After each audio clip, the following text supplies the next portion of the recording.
hmm just looking at the Netherlands, what's known as The Hague. Yeah. hmm I just wanted to reiterate this idea that before the Constitution, we were peasants.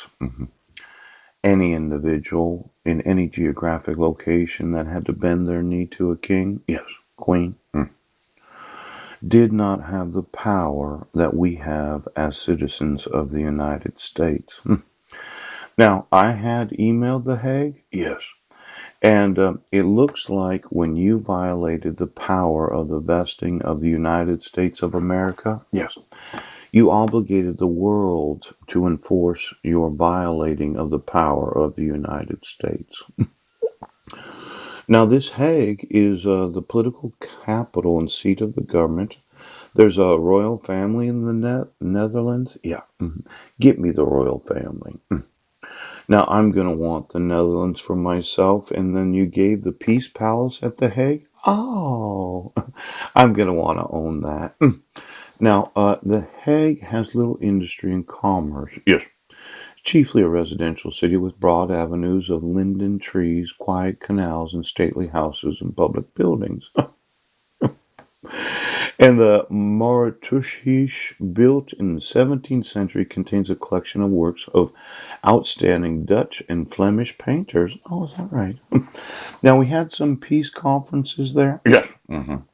Many peace treaties and alliances have been made in The Hague. In 1899, it was chosen for the meeting of the International Peace Conference proposed by Tsar Nicholas II of Russia. Mm-hmm.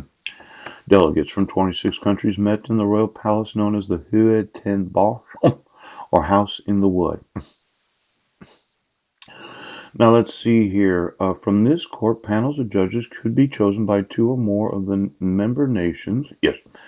And since the permanent court of arbitration was started, The Hague has been the home to international courts. Oh, Andrew Carnegie, yeah, a United States industrialist, philanthropist, gave $1,500,000 to build a peace palace at The Hague. Yeah.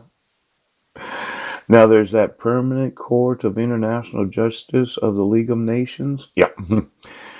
Usually called the World Court. Could you get me the employees of the World Court? Yes.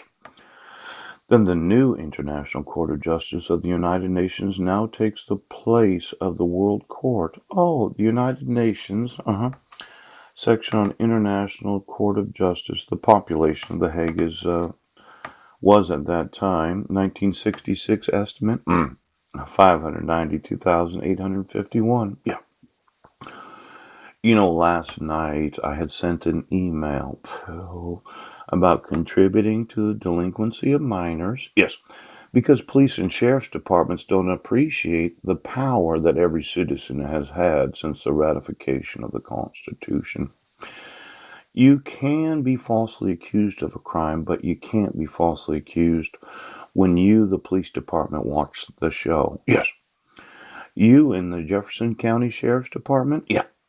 Taking an email that I sent to you? Yes. To the place of work? Yes. Means that you're very much complicit in making up some bullshit cyber stalking that happens to violate the power of the vesting of the judicial branch of the United States. Sheriffs just don't take personal communication someplace else, do they now? Now, I want you to understand the significance of the crime that you've involved yourselves in. Because last night, I downloaded what was known as the Handbook of Parliamentarians. Yes. Could you get me the parliaments of the world, including the Queen's Parliament? For those in office that have that constitutional monarchy where the Queen says, well, you have to bow the knee for me to what do they do with that sword when they knight you or they give you some sort of royal title? Yes. I'd like to know the royal titles of every royal individual. Yes. That before the Constitution, I'd be obligated to bend my knee. Now, it seemed like there was this big want of having me on my knees for the last 8 years. Yes. Because we're just not going to enforce his rights. Pooch. We won't give him his sons. Yes.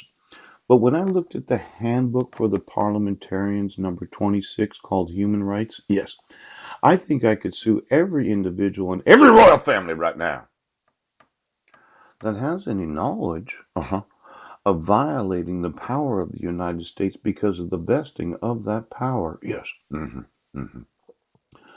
Now let's see here. What are human rights? Definition: basic human right principles. Ooch. Human rights and state sovereignty. The responsibility to protect. Oh. Which state obligations arise from human rights? Obligation to respect. Obviously, you don't respect me when you refuse to enforce the law. Obligation to protect. You're not protecting me when you make up fraudulent traffic citations and criminal complaints. You're not protecting me when you don't protect my right to due process. You are not protecting me as police and sheriff's departments when you have knowledge of crime right now. Then the obligation fulfilled. Now, I don't know what that means. Page 33. Right. I just want to know the royal title of every individual. Yes, that any monarchy, yes, has given it. Right. Well, I'm sorry, but I'm suing your parliaments today. Now, if you would want to call the Queen of Denmark, yes, the King of Sweden, King of Norway, oh, the Queen of England, ouch, and any and all parliaments where the royal families have said, it's okay that we violated the vested power of the United States. It's as if every citizen of this great nation did not realize the power that they had. I want to know all the royal titles that have been bequeathed on any and all individuals for the last 100 years.